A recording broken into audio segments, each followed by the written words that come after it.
One of the most overlooked symptoms that women experience in menopause is GSM. And if you don't know what this is, it's called genitourinary syndrome of menopause. Now, you may or may not have heard of this term, but I know a lot of you have the symptoms. So we're going to take a deep dive so that way you can understand really what this is and what your treatment options are. If you're new to me, my name is Sherry. I'm certified in menopause health and hormone optimization. I love to educate women as they transition to menopause. Now, let's talk about what exactly GSM is, okay? So I want you to imagine your girly parts, okay? Your girly parts have a lot of estrogen receptors, actually a ton of them. They're concentrated in your bladder, your urethra, your vulva, all of your vaginal tissue. So basically all the skin down there, yes, it has lots of estrogen receptors. Now, when your estrogen levels start to go down, okay, which happens like fluctuation in perimenopause, definitely in menopause, that skin down there, because it's not getting enough estrogen, it starts to get thinner, it starts to get more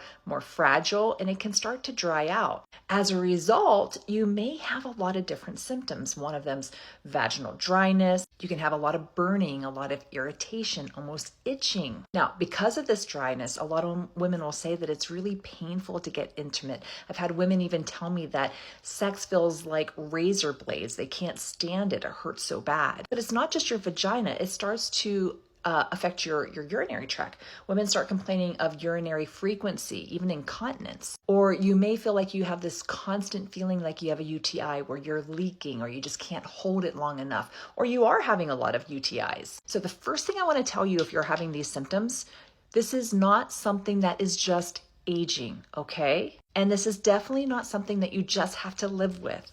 GSM is a medical condition that can be treated. And here's the problem. If you don't treat it, guess what? It's going to get worse. So then the question is, well, how do you treat it? Now, there are things that you can do that are natural as well as medical based, okay?